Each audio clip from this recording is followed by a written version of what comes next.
Hari, Milton sir சொன்ன மாதிரி இவ்வளோ வருஷம் நம்ம வந்து இண்டஸ்ட்ரியில் ட்ராவல் பண்ணிகிட்ருக்கோம், ஒருத்தருக்கு பார்த்துட்ருக்கோம். Okay sir. So I think இந்த படம் க்ரைம் த்ரில்லருக்கு எப்போவுமே ஒரு சின்ன ஒரு, ஏன்னா என்னோடய கெரியரில் எனக்கு தெரிஞ்சோ தெரியாமையோ லாஸ்ட் ஒரு 7 படமாக அந்த த்ரில்லர் படமாக தான் அமைஞ்சிட்ருக்கு.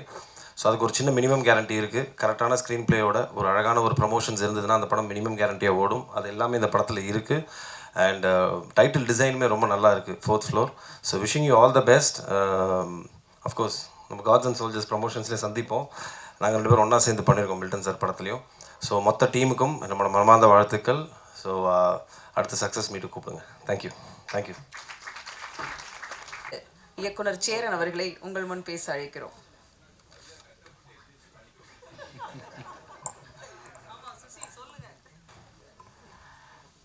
எல்லாருக்கும் வணக்கம். தயாரிப்பாளர் திருப்பூர் அப்படின்னு சொன்ன உடனே எனக்கு நிறையா ஃப்ளாஷ்பேக்.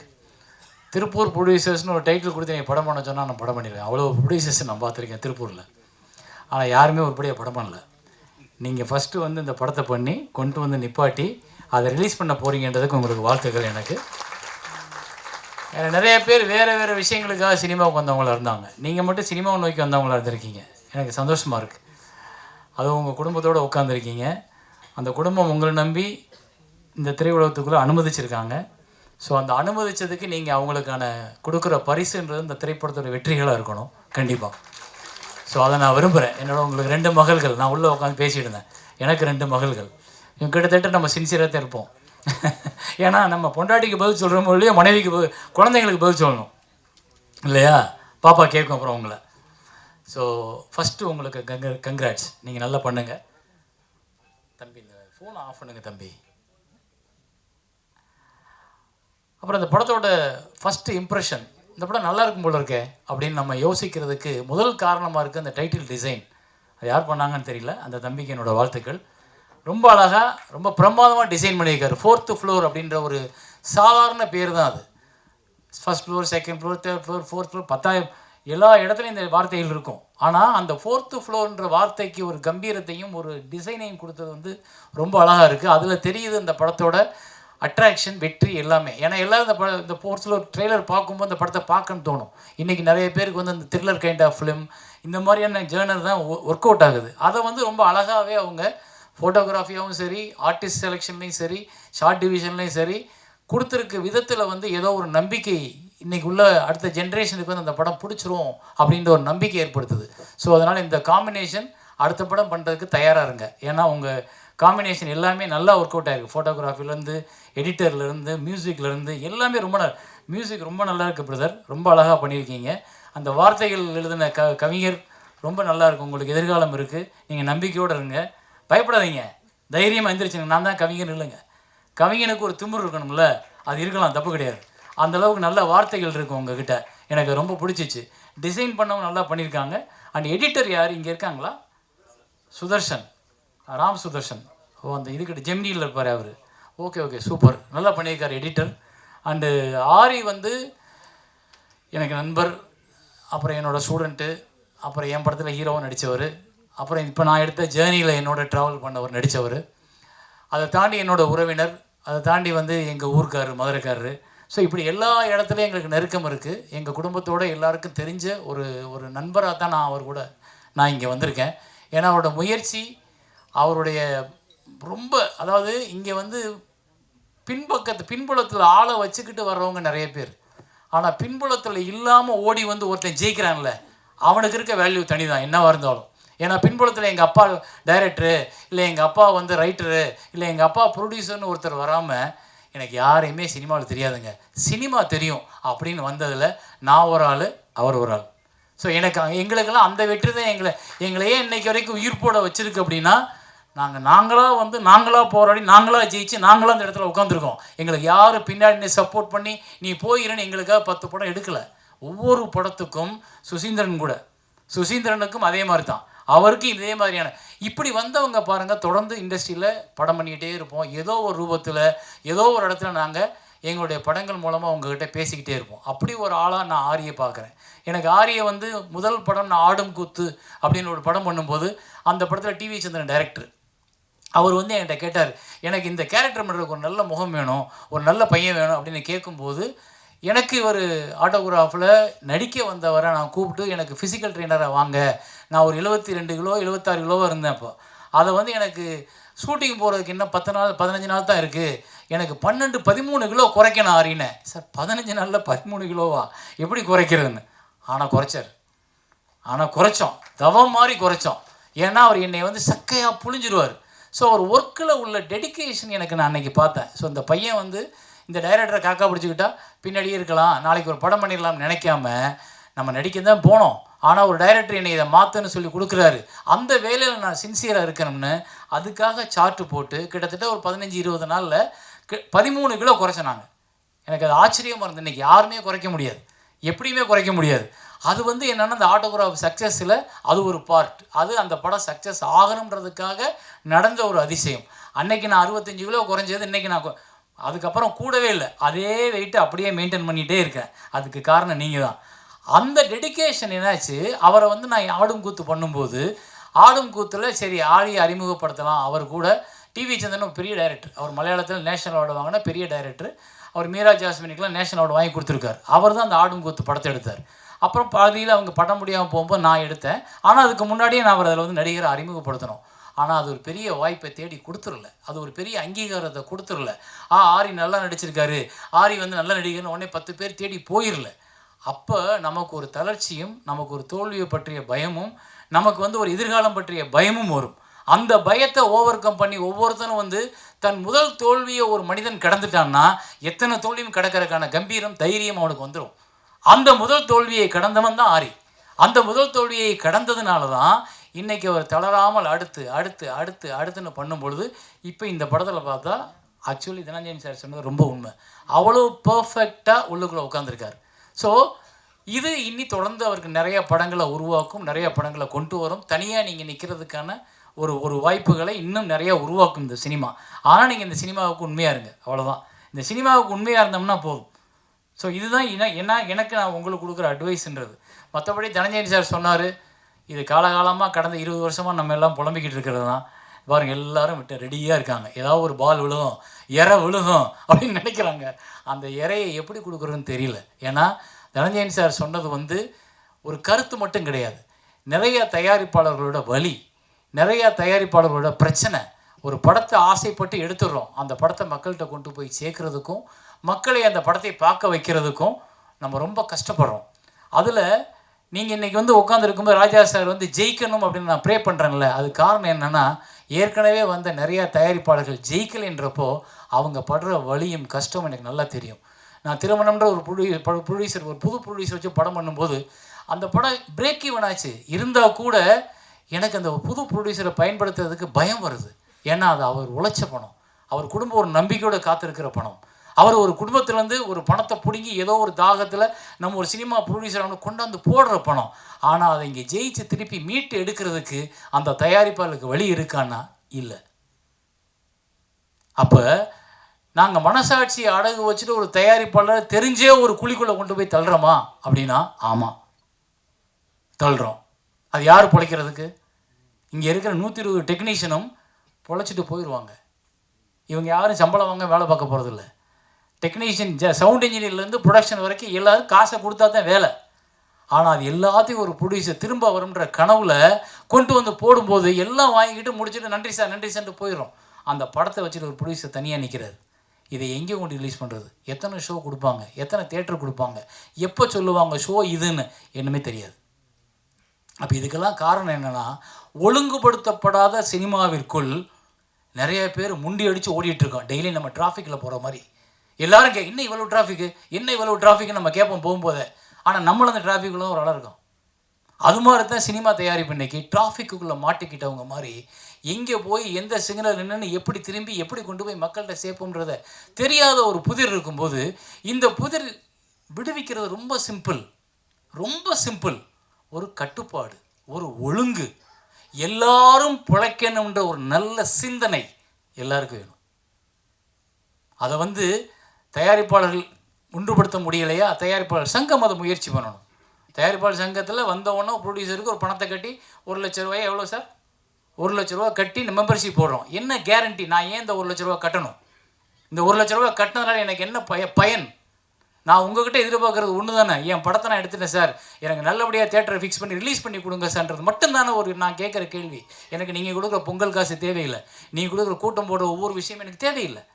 நான் எல்லாரும் கூட்டம் அட்டன் பண்ண முடியாது. நீங்கள் பாதுகாப்பாக ஒன்றை வச்சு அதில் தலைவர், செயலாளர், பொருளாளர்னு உட்காந்துருக்கீங்க. அப்போ நீங்கள் இதை சிரத்தையோடு அடுத்து எந்த கட்டத்துக்கு கொண்டு போகணும்? சரி, தயாரிப்பாளர்கள் சொன்னால் தியேட்டருக்காரங்க கேட்கல. தியேட்டருக்காரங்க அவங்களோட லாபத்தையும் அவங்களோட வருமானத்தையும் அவங்களுக்கு தியேட்டர் டெய்லி ஃபில் ஆகணுன்றதை மட்டும்தான் பார்க்குறாங்களே ஒழிய இது ஒரு நல்ல படம், இதை திரையிட்டுருவோம், இதுக்கு ஒரு வாரம் டைம் கொடுப்போம்னு யோசிக்கிறது இல்லை.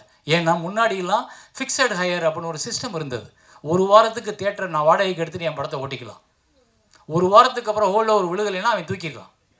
அதை விட்டுட்டு இன்றைக்கி 70-30, 65-55 வந்ததுக்கு அப்புறம் அவங்க லாபம் சம்பாதிக்கிறது, தயாரிப்பாளர் லாபம் சம்பாதிக்க மட்டும் பார்க்குறீங்க. யார் சம்பாதிக்கிறீங்க?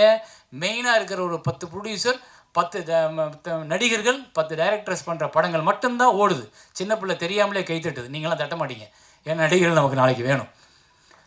அப்போ அந்த பெரிய நடிகர்கள் பட்டமே ஓடுது, அவங்களுக்கு மட்டும்தான் தேட்டர் கிடைக்கிது அப்படின்னா அப்போ சின்ன தயாரிப்பாளர்கள் என்ன பண்ணணும்? சரி, ஓடிடின்னு ஒரு பெரிய நம்பிக்கை வந்துச்சு. அந்த நம்பிக்கை என்னாச்சு? நம்மளை பூரா தூக்கி உள்ள சப்ஸ்கிரைபராக போட்டதுக்கப்புறம் அவங்க சொல்லிட்டா நாங்கள் படம் வாங்குறது இல்லை, இனிமேல் நீங்கள் தேட்டரில் ஓட்டிட்டு கொடுங்க. அப்பா தேட்டரை ஓட்டல இருந்தானப்பா உங்ககிட்ட வரோம், நீ வாங்க மாட்டேன்னா அப்போ நாங்கள் என்ன பண்ணுறது? அப்போ இங்கே ஒரு முறைப்படுத்துறதுக்கு ஒரு அதிகாரம் வேணும். அந்த அதிகாரம் எங்கே இருக்குன்னா அரசாங்கத்துக்கிட்ட இருக்குது. அரசாங்கம் எல்லாரும் வரி கட்டுறோம், நானும் வரி கட்டுறேன், இந்த படத்தில் வேலை பார்த்தவங்க வரி கட்டியிருப்பாங்க, இந்த தயாரிப்பாளர் இவ்வளோ செலவுக்கு வரி கட்டியிருப்பார், இந்த வரி ஒரு அரசாங்கத்துக்கு போகுது. அரசாங்கத்தில் சிறு தயாரிப்பாளர் இருந்து பயன்படுது அப்படின்றப்போ அந்த சிறு தயாரிப்பாளர் வெளியே வந்து பிழைக்கிறதுக்கு ஒரு வழியை அரசாங்கம் ஏற்படுத்தி கொடுக்கணும். அது அரசாங்கத்தின் கடமை. வரி வாங்குறதுக்கு நீங்கள் கட்டாயப்படுத்துறீங்கன்னா அப்போ நான் பிழைக்கிறதுக்கு ஒரு வழியை உருவாக்கி கொடுங்க, அது உங்கள் கடமை. அப்போ அந்த இடத்துக்கு நீங்கள் கூப்பிட்டு பேசுங்க. சிறு தயார் நீங்கள் தான் தேட்டர் கூட வச்சுருக்கீங்க உங்கள் கண்ட்ரோலில். நிறையா பேர் வந்து அந்த ஒரு 10 பேர் தான் கண்ட்ரோல் பண்ணியிருக்காங்க தேட்டர்ஸை. அப்போ நாங்கள் சொன்னால் அவங்க கேட்க மாட்டாங்க. அப்போ நீங்கள் என்ன பண்ணணும்? எம்ஜிஆர் அப்படின்னு ஒரு முதலமைச்சர் இருந்தார் முன்னாடி. அவர் நம்ம ஊரில் வந்து டப்பிங் படங்கள் நிறைய வந்துக்கிட்டு இருந்துச்சு. அந்த டப்பிங் படங்கள் வரும் பொழுது தமிழ் படங்கள் காணாமல் போகிற வாய்ப்பு உருவாச்சு. எல்லோரும் வந்து ஜாக்கி சான் தமிழ் பேசுகிறத பார்க்க ஆரம்பித்தோம். அப்போ எம்ஜிஆர் என்ன பண்ணார்? கூப்பிட்டு ஒரு ஆர்டர் போட்டார், எந்த திரையரங்கங்களும் கண்டிப்பாக 90 நாட்கள் தமிழ் படம் போட வேண்டும், அப்படி போடலாம் லைசன்ஸ் ரத்துனார். அதுதான் இன்னைக்கு சிறு திரைப்படங்களுக்கு 3 மாதம் ஒதுக்கி கொடுங்க. அது எந்த 3 மாதம் இருந்தாலும் பரவாயில்ல, 9 மாதம் நீங்கள் பெரிய படங்கள் எல்லாத்தையும் போட்டுக்குங்க, 3 மாதம் சிறு தயாரிப்பாளர்களுக்காக மட்டும் தியேட்டரை ஒதுக்குங்க. அந்த நேரத்தில் பெரிய படங்கள் வரக்கூடாது. அப்படி வராமல் இருந்தால் 700 தியேட்டர் இருக்கும்போது 100 தியேட்டர் 150 தியேட்டராக பிரச்சா கூட ஒரு வாரத்துக்கு 6 படங்கள் வெளியாகும்.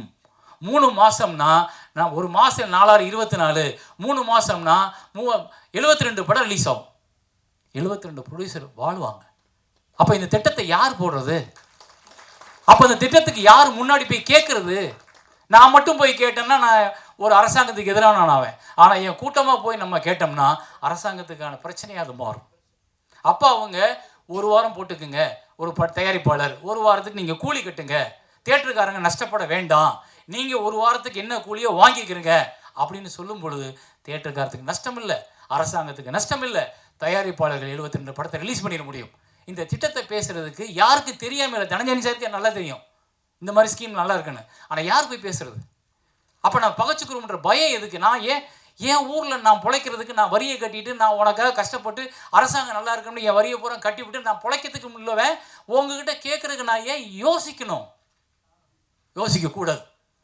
நான் இங்கே இதை பேசுகிறது கூட இது எப்போவாவது ஒரு பக்கம் அரசாங்கத்துக்கு அதில் விழுகும். அரசாங்கம் என்ன பண்ணும்?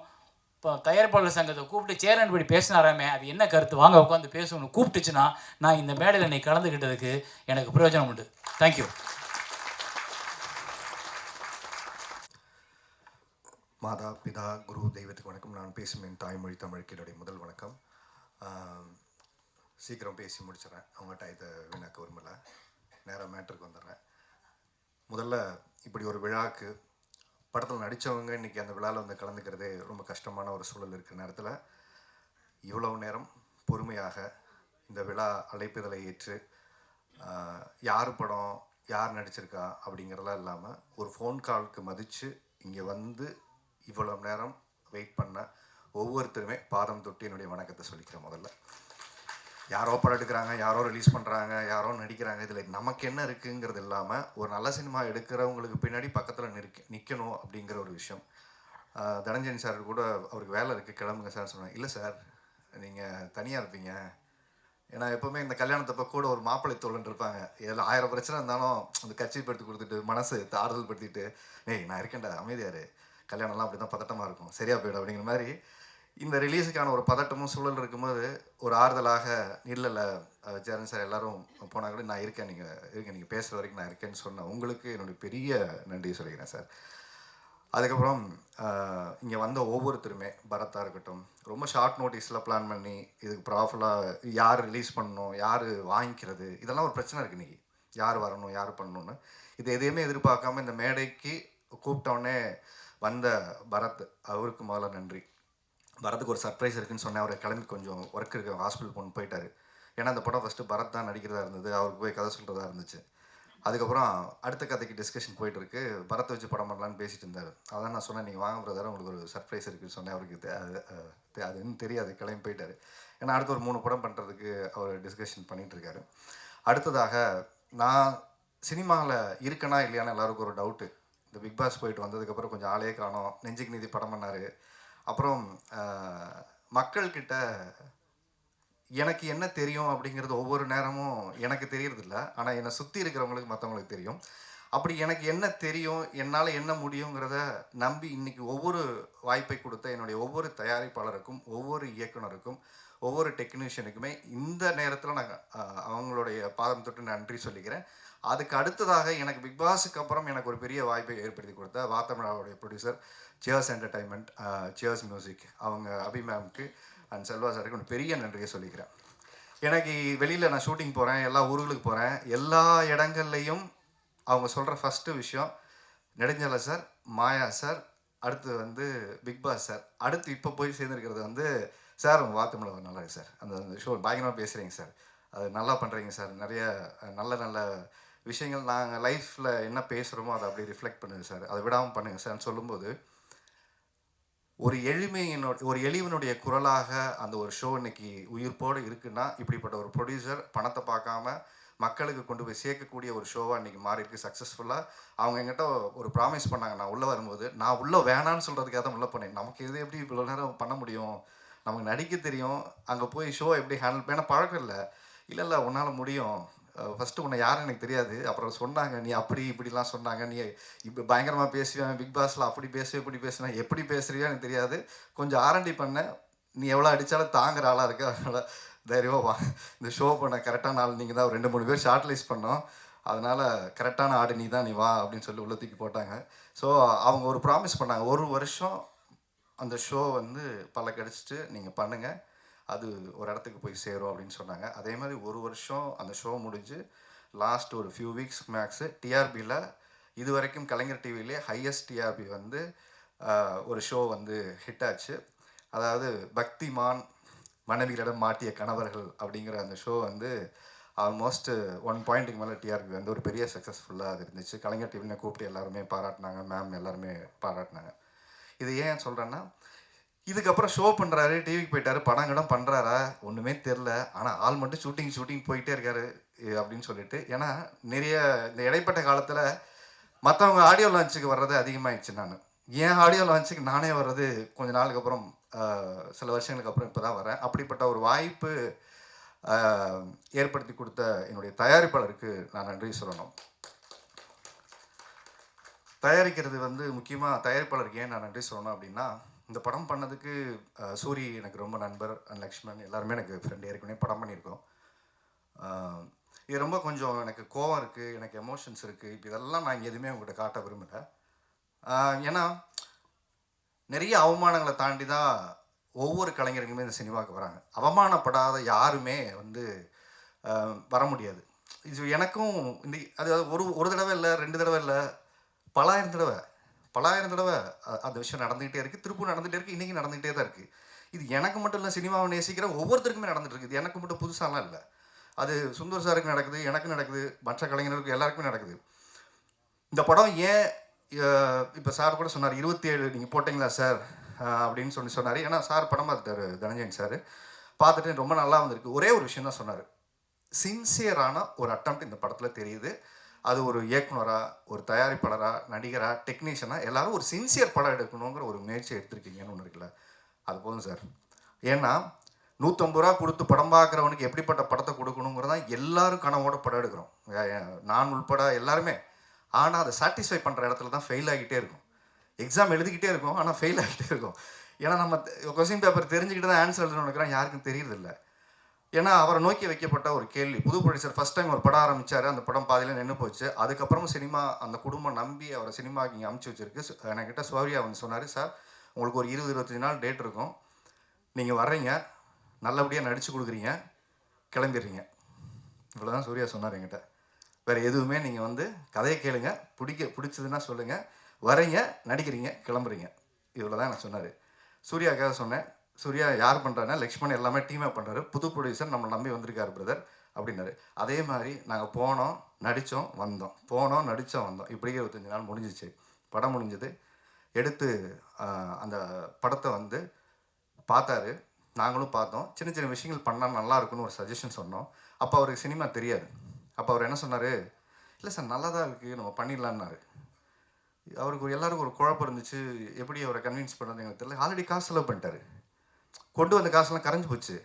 ஏன்னா படமாக சொல்லி திருப்பி எடுக்கணுமே, இவங்க எல்லாம் சரியான ஆட்களா இல்லை நம்ம காசை கரைக்கிறதுக்காக ஒரு ஐடியா பண்ணுறாங்களா அப்படின்னு அவருக்கு ஒரு டவுட் இருந்துச்சு. அவருக்கு நான் எப்படி சொல்லி புரிய வைக்கிறதுன்னு தெரில. நேராக வீட்டுக்கு போனார். வீட்டுக்கு போய் படம் காமிச்சார்.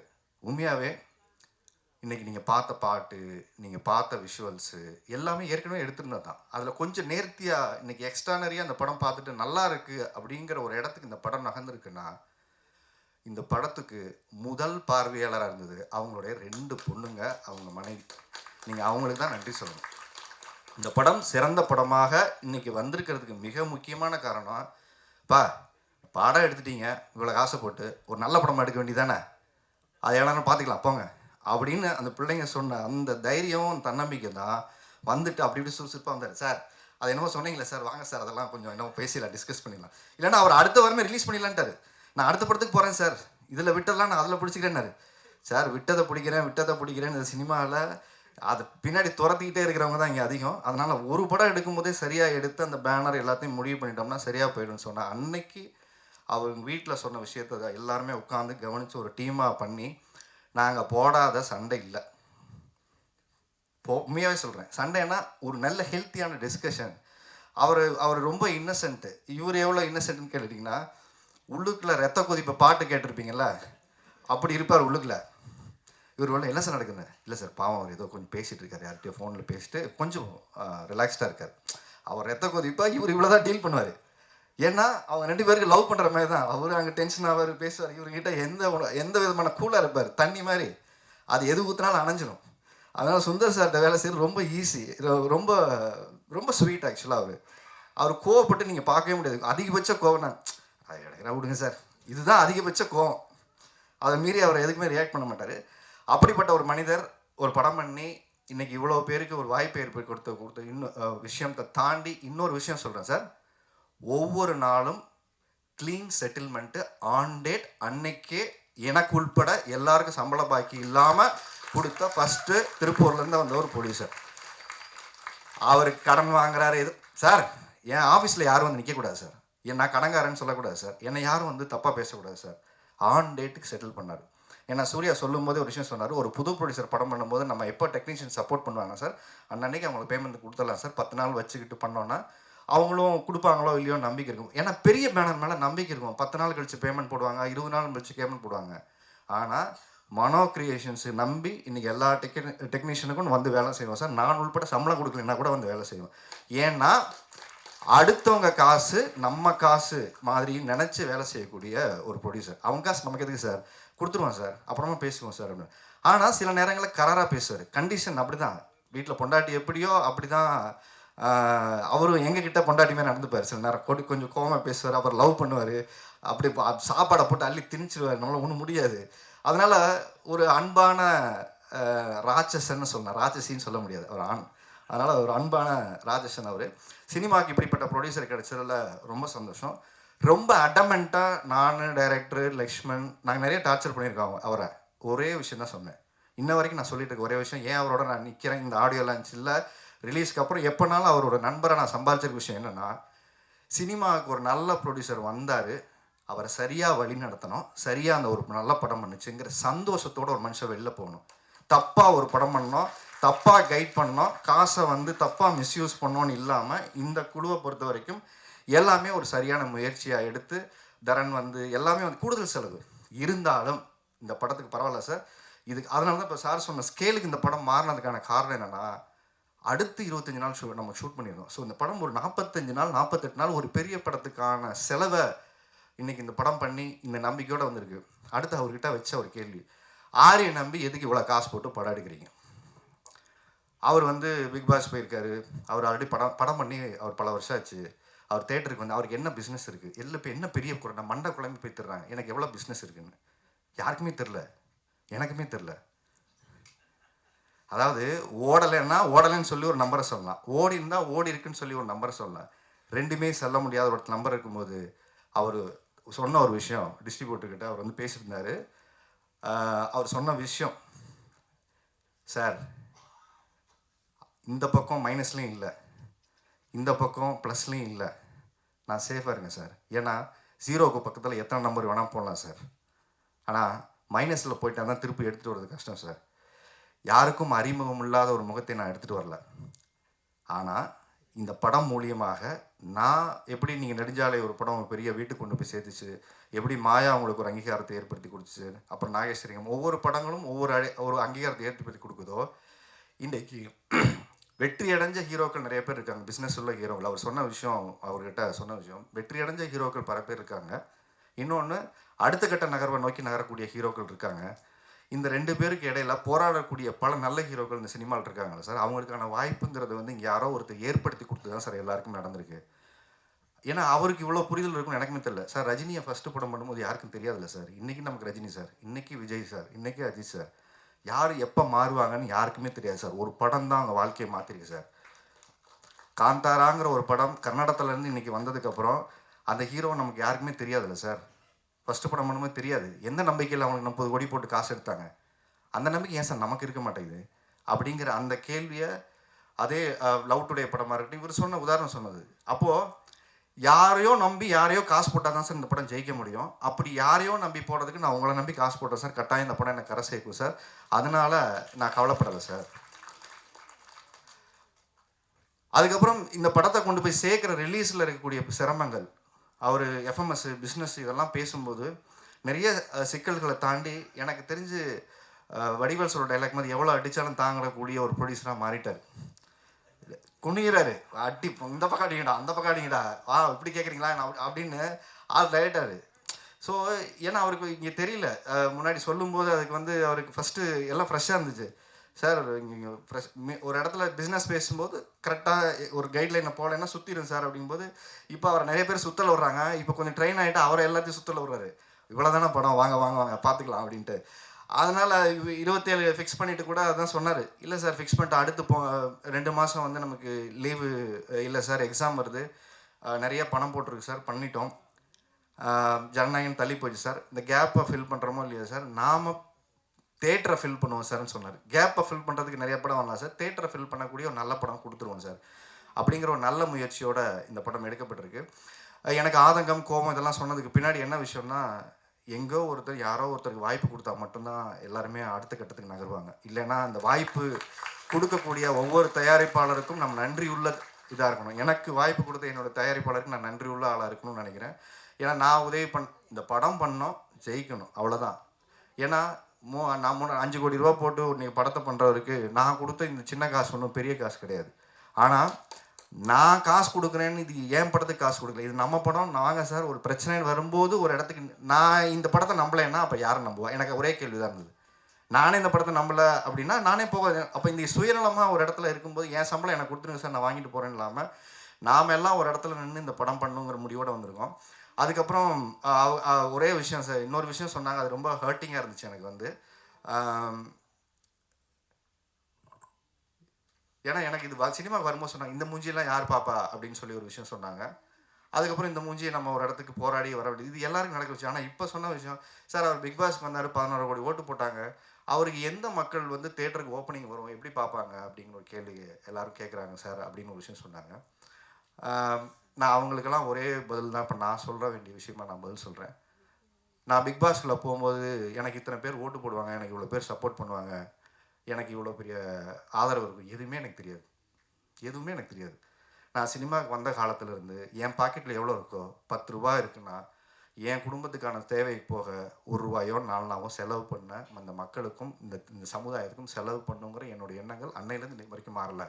கோடிக்கணக்கில் சம்பாரிச்சதுக்கப்புறம் இந்த சமூகத்துக்கு செய்வோம்னு நினைக்கல. அன்னைக்கு காசு இல்லாத போதும் போராட்டத்தில் போய் உட்கார்ந்தோம், சமூகத்துக்கு வேலையை செஞ்சோம். அப்போது இன்னைக்கு நம்ம உள்ளே போகும்போது எனக்கு அன்னைக்கு நான் என்னுடைய வேலையை நான் செய்கிறேன், அது சரியாக இருந்தால் எனக்கு சப்போர்ட் பண்ணுங்கள், இல்லையா எதை சரி பண்ணிக்கலாம்னு சொல்லுங்கள், திருத்திக்கணும், அவ்வளோதான் எல்லாருக்கும் வாய்ப்பு. அதனால எல்லாருமே பிறக்கும் போது இங்கே யாரும் ஸ்டாராக வந்தெல்லாம் பிறக்கிறது இல்லை. இங்கே stars R mat not born. இது முதல்ல நம்ம எல்லாரும் புரிஞ்சுக்கணும். நாளைக்கு நீங்களும் ஸ்டார் தான், அவரும் ஸ்டார் தான், அவரும் ஸ்டார் தான். நாளைக்கு நான் அடுத்த படம் பண்ணுறேன், எனக்கு மாரி சார் உட்காந்துருக்காரு, என்னுடைய கேமராமேன் உட்காந்துருக்காரு, மியூசிக் டைரக்டர் ஹமரா உட்காந்துருக்காரு, பாண்டியன் உட்காந்துருக்காங்க. தேர் நெக்ஸ்ட் ஸ்டார்ஸ், அடுத்த ஜென்ரேஷனுக்கான ஸ்டார்ஸ் தான் அவங்க எல்லாருமே. அப்போ எங்கோ ஒரு இடத்துல யாரோ ஒரு நம்பிக்கையாக கொடுக்குற வாய்ப்பு தான் ஒரு மனிதனை இங்கே மாற்றுது. அப்போது அவங்க எல்லாருக்கும் இந்த படமாக மொழியுமாக நான் சொல்லுகிற ஒரே வாய்ப்பு, என்னை நோக்கி எரிந்த கற்களை எல்லாம் ஒரு பூக்களாக தான் நான் பார்க்குறேன். ஏன்னா நான் ஒரு நல்ல படம் கொடுக்கணுங்கிற பொறுப்புணர்ச்சி அதை கொடுக்குதே தவிர இந்த கோவமே கிடையாது. நல்ல படம் கொடுத்து எடுத்துகிட்டு வரேன், வாங்க போராடுவோம், மக்களை நோக்கி ஒரு படத்தை கொடுக்கறதுக்கான என்ன முயற்சியோ அதை பண்ணியிருக்கோம். அதில் ஏதாவது குறை இருந்தால் சொல்லுங்கள், அடுத்த படம் திருத்திக்கிறோம், இவ்வளோதான். இந்த படத்தோட முயற்சியும் அப்படி தான், ஒரு நல்ல படமாக எடுத்தாச்சு, எங்கள் அறிவுக்கு உட்பட்ட ஒரு நல்ல படத்தை எடுத்திருக்கோம், ஒரு தரமான ஒரு படத்தை எடுத்திருக்கோம். மியூசிக் டைரக்டர் அவருடைய உழைப்பை போட்டிருக்காரு, டைரக்டர் போட்டிருக்காரு, கேமராமேன் போட்டிருக்காரு, ஃபைட் மாஸ்டர் போட்டிருக்காரு. இந்த படத்தில் என்றைக்கும் நான் செத்துருப்பேன் ஆக்சுவலாக. அது ஆக்சுவலாக ஒரு day and night 38 hours shoot பண்ணோம். காலையில் 6 மணிக்கு மொதல் நாள் ஆரம்பித்து அப்படியே ஃபுல்லாக ஷூட் பண்ணி அப்படியே காலையில் 7-8 மணிக்கு போய் அந்த மொட்டை மாடியில், அந்த மாடியில் வந்து ஒரு ஷாட் இருக்கும் மேலே ஏறி, எனக்கு அதான் ஃபுல் நேரம் தூக்கம் இல்லை, மேலே போய் நின்றுருக்கோம், போதும்னு சொன்னாங்க. இவங்க வேணாம் சார் வாங்க சார் போதும்னாங்க. ஒரு ட்ரான் ஷாட் மேலேருந்து எடுக்கணும்னு சொல்லிட்டு மேலே போய் உட்காந்துக்கிட்டு அந்த இடத்துலையே ட்ரெஸ் மாற்றிட்டு மேலே 7 மணிக்கு நல்லா பார்த்துங்க, அங்கேயே படுத்துக்கிட்டு அங்கேயே மேலே போகணும் சார், கீழே போனால் லைட் ஆகிடும், ஏன்னா அடுத்து கால் ஷீட் வந்துடும் சொல்லிட்டு அங்கே மாற்றிட்டு அந்த உச்சியில் போய் நிற்கிற ஒரு ஷாட்டு அந்த மேலே அந்த இதில் எனக்கு தேசிய லெக்மெண்டார் ஆயிடுச்சு. மேலே நின்றுட்டு இருக்கேன், காற்று அடிக்கிறது, ஒரு செகண்ட் அசைஞ்சிட்டு அங்கேருந்து அன்றைக்கே கீழே விழுந்துருப்பேன். அன்றைக்கி தான் ரியலைஸ் பண்ணேன், சினிமா பேஷனாக லவ் பண்ணால் நான் இவ்வளோ வெறித்தனமாக பண்ணக்கூடாது, நம்ம நம்பி குடும்பம் இருக்குதுன்னு ஒரு பயத்தை கிரியேட் பண்ண இடம் எனக்கு அந்த இடம். இல்லை அது ஒரு ஷாட் எடுத்துடலாம் சார் வாங்க சார், ஏன்னா ஒரு ஃபீல் பண்ணிட்டார், மேலே போகலாம் சார், லேட் ஆச்சு நாளைக்கு எடுத்துக்கலாம். நாங்கள் ஏன் இதை சொல்கிறேன்னா, சினிமாவை பேஷனோடு வேலை செய்யக்கூடிய எத்தனையோ பேர் இங்கே இருக்காங்க. அவங்களுக்கான வாய்ப்பை ஒரு இடத்த கொடுக்கக்கூடிய இயக்குனரும் அதுக்கான ப்ரொடியூசரும் கிடைக்கும்போது சரியாக பயன்படுத்திக்கிற ஒரு வாய்ப்பாக தான் நான் பார்க்குறேன். இப்போ நான் அந்த கோபம் ஆதங்கள்லாம் சொன்ன விஷயத்துக்கு நான் பதில் சொல்கிறேன் என்னென்னா, சார் எனக்கு ஓட்டு போடும்போது இவ்வளோ பேர் 16 கோடி பேர் ஓட்டு போட்டாங்க சார், யார் ஓட்டு போடுவாங்கன்னு எனக்கு தெரியாது சார், யார் வந்து எனக்கு ஜெயிக்க வைப்பாங்கன்னு தெரியாது, எனக்கு கப்பை குத்தி கொடுப்பாங்கன்னு எனக்கு வரல. இன்ன வரைக்கும் இந்த 9வது சீசன் போச்சு, இன்ன வரைக்கும் ஒவ்வொருத்தரும் வந்துக்கிட்டே இருக்காங்க. எல்லாருக்கும் என்னுடைய பாராட்டுகள், எல்லாருக்கும் வாழ்த்துக்கள். ஆனால் ஒரு இடத்துல நான் என்னவா இருந்தேங்கிறதுக்கு தான் எனக்கு ஓட்டு போட்டாங்க. இந்த படம் என்னவா இருக்குன்னு பார்த்தா அதுக்கு நீங்கள் ஓட்டு போடுங்க, ஆனால் முன்னாடியே ஜட்ஜ் பண்ணாதீங்க, இது நல்லா இருக்குது, இது நல்லா இல்லை, இவன் வரணும் அவன் வரணும்னு ஏன் கேட்குறீங்க? யார் வேணால் அந்த சினிமாவுக்கு வரட்டும். ஒரு பேரியரை ஒரு விஷயமா ஏன் அதை ஒரு இடத்துக்கு இவர் முன்னுக்கு வந்தால் என்ன நடந்துற போகுது, அதில் என்னால் என்ன நடந்துற போகுது? நான் ஒரே விஷயம் சொல்லுவேன், இருக்கிறவங்ககிட்ட காசு வந்தால் இருக்கிற இடத்துல போய் சேரும், இல்லாதவங்ககிட்ட காசு வந்தால் 100 பேருக்கு போய் சேரும். இது ரொம்ப முக்கியமான விஷயம். இந்த மாதிரி ஒரு ப்ரொடியூசர் நாளைக்கு ஜெயிச்சார்னா 100 படம் இல்லாதவங்களுக்கு படம் எடுப்பார், 100 பேருக்கு வேலை வாய்ப்பு கொடுப்பாரு. ரொம்ப முக்கியமான விஷயம். இந்த மாதிரி ஒரு ப்ரொடியூசர் ஜெயிச்சார்னா 100 பேருக்கு வேலை வாய்ப்பு கொடுப்பாரு. ஏன்னா தன்னம்பிக்கை, ஒரு சினிமா நல்ல சினிமா எடுத்தால் ஓட வைப்பாங்கன்னு நம்பிக்கையை யார் கொடுப்பா? தனஞ்சயன் வந்து இன்றைக்கி உட்காரணும்னு அவசியமே இல்லை, அவருக்கு நிறைய வேலை இருக்குது. அவர் அப்போயே போகிறேன்னு போயிருக்கலாம். ஆனால் நான் பேசி இல்லை சார், அது நல்லா இருக்காது சார், நீங்கள் பேசி வரீங்க சார் அப்படின்னு சொல்கிற விஷயம் இருக்குல்ல, இது போது சார். இந்த மாதிரி மனிதர்கள் இந்த சினிமாவில் சம்பாதிச்சதே ஒரு பெரிய விஷயம் நினைக்கிறேன். அப்போது இப்போ பிக் பாஸ் போகும்போது எந்த எதிர்பார்ப்பும் இல்லாமல் நான் எப்படி உள்ளே போனனோ, இப்போ எலெக்ஷன் டைம் எனக்கு ஓட்டு போட்ட வாக்காளர்கள் நம்பி தான் இந்த படம் எடுத்துருக்கிறேன். அவங்கள நம்பி தான் 27ஆம் தேதி வர்றோம். ஏன்னா சொன்ன வார்த்தை அது ஒன்று மாதிரி, சார் அவர் ஓட்டு போட்டவங்கெல்லாம் முடிச்சுட்டு வீட்டுக்கு போயிட்டாங்க, அவங்க ஒய்ஃபு ஸ்ரீலங்கெல்லாம் இருக்கலாம், அவங்கெல்லாம் அப்போ பார்த்தாங்க. இப்போல்லாம் வந்து அந்த மூஞ்சியை பார்த்து யார் தேட்டருக்கு வராங்கன்னு பார்க்கலான்னு ஒரு இடத்துல கேள்வியாகவும் கேட்டிருக்காங்க, சேலஞ்சும் பண்ணியிருக்காங்க. இந்த சேலஞ்சை நான் ஒரு இடத்துல என்ன சொல்கிறேன்னா, நான் நல்ல படம் எடுத்துகிட்டு வந்து கொடுக்குறேன், பாருங்கள், நல்லா இல்லையா விமர்சனம் பண்ணுங்கள், திருப்பிக்கிட்டு ஒரு படத்தை எடுத்துக்கிட்டு தான் வரேன். ஓட மாட்டேன் பயந்து எங்கேயும். இந்த சினிமாவை விட்டு நான் ஓட மாட்டேன். ஏன்னா அந்த 20 வருஷமாக அந்த சினிமாவை விட்டு என்றைக்கே ஓடி இருக்கணும், நான் என்றைக்கே ஓடி இருக்கணும். நீங்கள் வைக்கக்கூடிய ஒவ்வொரு விமர்சனங்களையும் அது எது சரியாக இருக்கோ எடுத்துக்கிட்டு திருப்ப வரேன்.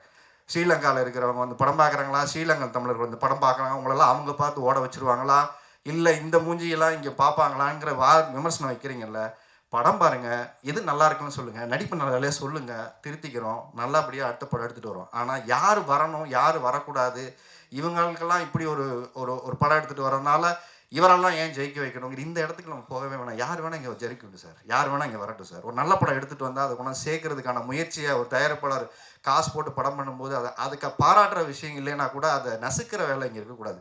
அதை தான் இங்கே தனஞ்சயன் சார் சொன்னார்.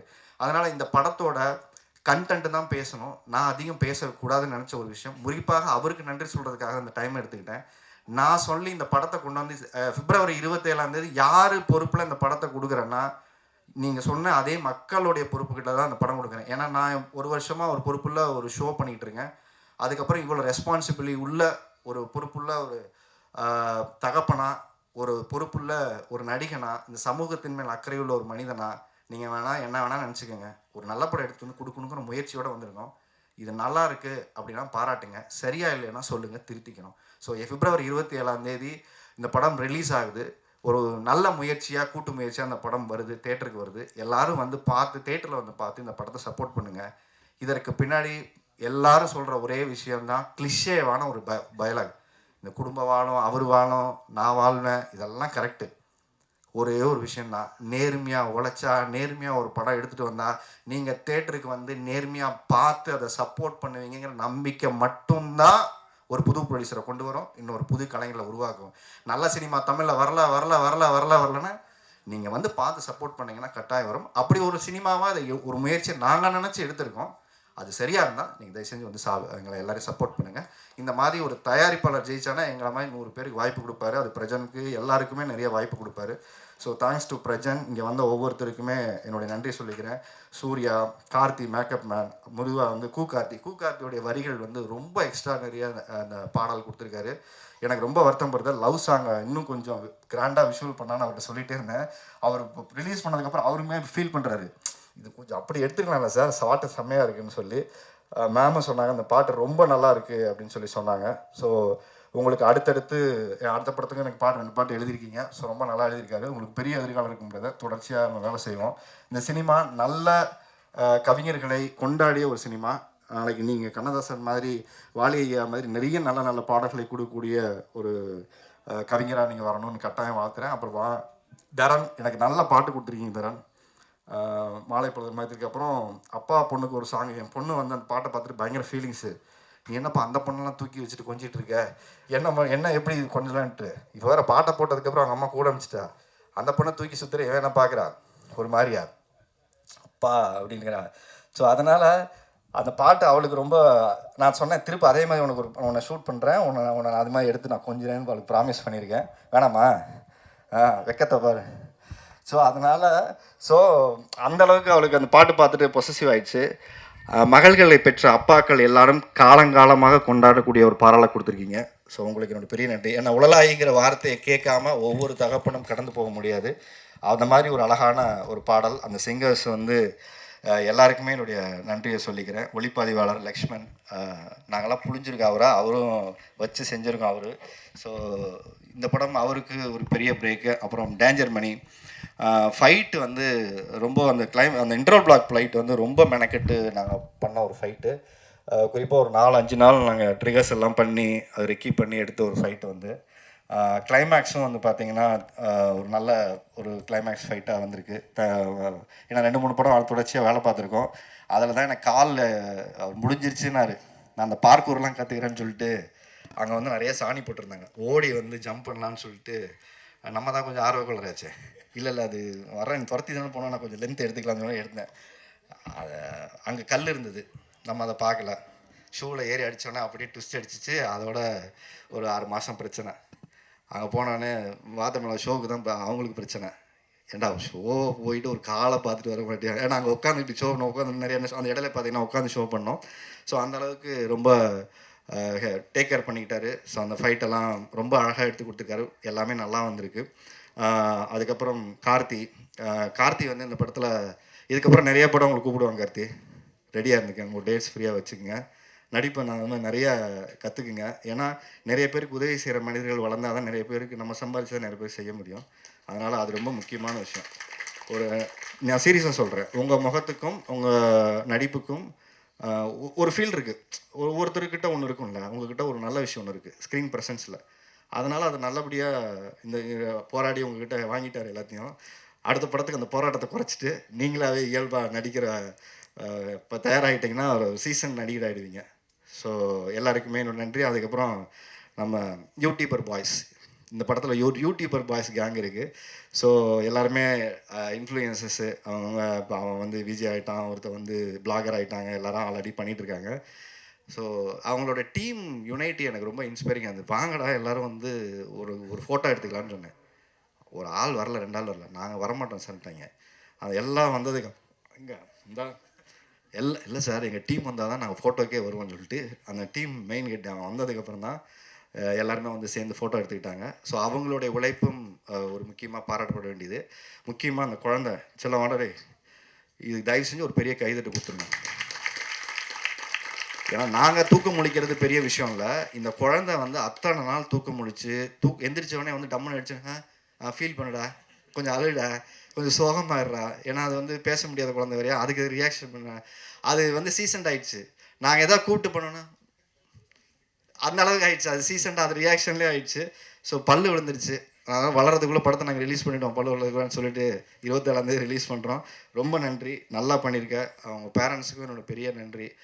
எந்த வித இடைஞ்சல் கொடுக்காம, எந்த வித டார்ச்சரும் வழக்கமான ஹீரோயின் அம்மாக்கள் டார்ச்சர் மாதிரிலாம் எதுவும் இல்லாமல் நல்லபடியாக கூட இருந்து நல்லபடியாக முடிங்க சார்னு சொல்லிட்டு அவங்க ரொம்ப அழகாக பண்ணாங்க. தேங்க்ஸ் சொல்லும்.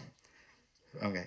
ஸோ எல்லோரும் வந்து இருந்து இந்த படத்துக்கு இவ்வளோ நேரம் பொறுமையாக இருந்ததுக்கு நன்றி. பத்திரிகையாளர்களுக்கும் ஊடக நண்பர்களுக்கும் நான் சொல்லுகிற ஒரே ஒரு கோரிக்கை இதுதான். நீங்கள் ரொம்ப வருஷமாக என்னை பார்த்துட்ருக்கீங்க, ரொம்ப வருஷமாக எனக்கு சப்போர்ட் பண்ணியிருக்கீங்க, ரொம்ப வருஷமாக நல்லது கெட்டது எல்லாத்தையும் ஒன்று சொல்லியிருக்கீங்க. இது என்னுடைய பட விழாவாக இல்லாமல் இது நம்முடைய பட விழாவாக, உங்கள் குடும்ப விழாவாக இது இருக்குங்கிறத நான் நம்புகிறேன். ஏன்னா நான் நிறைய விழாக்களுக்கு வந்து பேசிட்டு போயிருக்கேன். என்னுடைய விழாவில் நான் பேசுகிற நேரமாக இதில் இருப்பதில் நான் வைக்கக்கூடிய உங்கள் கோரிக்கை, இந்த படம் நல்லா இருந்தால் சப்போர்ட் பண்ணுங்கள். அவ்வளோதான். நான் ஒரே சொல்லுவேன், இந்த படம் நல்லா இருந்தால் நீங்கள் தயவு செஞ்சு கொண்டு போய் சேருங்க. ஏன்னா உங்களுடைய ஒவ்வொரு ட்விட்டும் ஒவ்வொரு செய்தியும் தான் இப்படிப்பட்ட தயாரிப்பாளரை கொண்டாடும். ஏன்னா இதுக்கு பெரிய கூட்டு வந்து இங்கே நாங்கள் பிரம்மாண்டமாக பண்ண முடியாது. அவர் பிரம்மாண்டமாக படத்தை செலவு பண்ணிட்டாரு. ப்ரமோஷனுக்கும் எங்களால் என்ன சக்திக்கு உட்பட்டதோ அவர் பெஸ்ட்டாக செய்ய முயற்சி பண்ணுறாரு. ஸோ ஊடக நண்பர்கள், நீங்கள் கொடுக்கக்கூடிய ஒளியின் வெளிச்சத்தில் தான் இந்த படத்தின் வெற்றி இருக்கிறது. ஸோ இந்த படத்தை உங்ககிட்ட ஒப்படைச்சிட்டோம். அடுத்தது எலெக்ஷனில் ஓட்டு போட போகிற மக்கள்கிட்ட இந்த படத்தை ஒப்படைச்சிட்டேன். ஸோ யாரை ஜெயிக்க வைக்கணுங்கிறத அவங்க முடிவு பண்ணட்டும். 27ஆம் தேதி என்னுடைய முடிவு என்னன்னு எனக்கு தெரியும். எலெக்ஷனில் யார் ஜெயிக்க போகிறாங்க முடியும் மக்கள் முடிவு பண்ணட்டும். நன்றி, வணக்கம்.